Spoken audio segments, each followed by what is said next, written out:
ҳизби наҳзати исломии Тоҷикистон гуфт ки бо қарори Додгоҳи Олии Юнон як узви ин ҳизб ки тавассути Интерпол дар фурудгоҳи Атен рӯзи 9 октябр боздошт шуда буд, ба Тоҷикистон истирдод намешавад. Кузови 57 сола аз толори мурофиа озод карда шуд. Додгоҳи Олии Юнон дар қарори худ гуфтааст ки бино ба сабаби дорои ангезаҳои сиёсӣ будани қазияи Кузов ӯро ба ватан истирдод намекунад.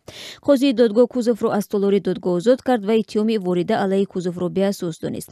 Дар ин бора рӯзи 29 ноябр сухангӯи ин ҳизб Маҳмудҷони Файзраҳмон хабар дод.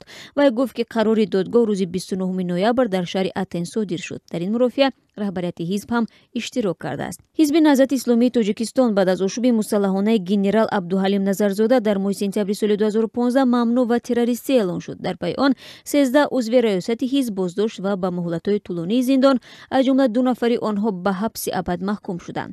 Ҳамаи маҳкумшудаҳо парвандаҳои худро дур аз воқеият ва ҳам дорои ангезаҳои сиёсӣ меноманд.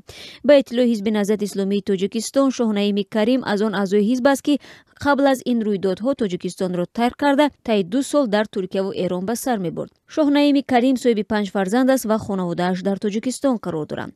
Маҳмудҷон Файзраҳмонов рӯзи 11 октябр ба радиозодӣ гуфта буд ки Шоҳнаими Карим дар ҷаласаи ҳуқуқи башари Созмони амнияту ҳамкории Аврупо дар Варшава иштирок карда, рӯзи 22 сентябр ба кори худ анҷом дод. Рӯзи 9 октябр ба гуфтаи ӯ дар роҳи бозгашт аз Варшава ба самти Теҳрон Шоҳнаими Карим аз ҷониби марзбонони юнонӣ дар минтақаи транзитии фурудгоҳи байналмилалии шаҳри Атен боздошт шуд. Сабаби боздошти ӯ дар феҳристи Интерпол қарор доштани исмаш будааст. Исми ӯ инчунин дар феҳристи гумонбароне ҳам ҷой дода шудааст ки бо номи рӯйхати шахсони дар кофткови байналмилалӣ қарордоштаи Бонки Миллии Тоҷикистон нашр шуд. Дар ҳоле ки маълум нест иттиҳоми ин шахс чист ва аз рӯи кадом моддаи кодекси ҷиноӣ мавриди пайгард қарор дода шудааст, Файзраҳмонов гуфт исми Шоҳнаими Карим дар чанд парвандаи ҷиноии аъзои ҳизби наҳзати исломии Тоҷикистон ворид шудааст.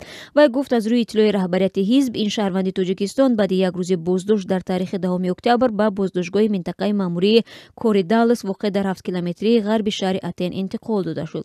Мақомоти Тоҷикистон ҳеҷ гоҳ қазияи боздошти Кузовро шаҳр надоданд. 2 соли охир мақомоти кишвар, ҳукумат ва созмонҳои хориҷии ҳамкори Тоҷикистонро барои он интиқод карданд ки ҳизби наҳзати исломии Тоҷикистонро террористӣ эътироф намекунанд ва дар боздошти афроди мавриди ҷустуҷӯ дар Тоҷикистон намешитобанд. Шоҳнаими Карим бо вуҷуди он ки аз чеҳраҳои матбуотӣ набуд ва аъзои собиқадори ҳизби наҳзати исломии Тоҷикистон ба шумор рафта, дар солҳои гузашта дасти рости Саид Абдуллоҳи Нурӣ, муассис ва раҳбари аввали ин ҳизб будааст.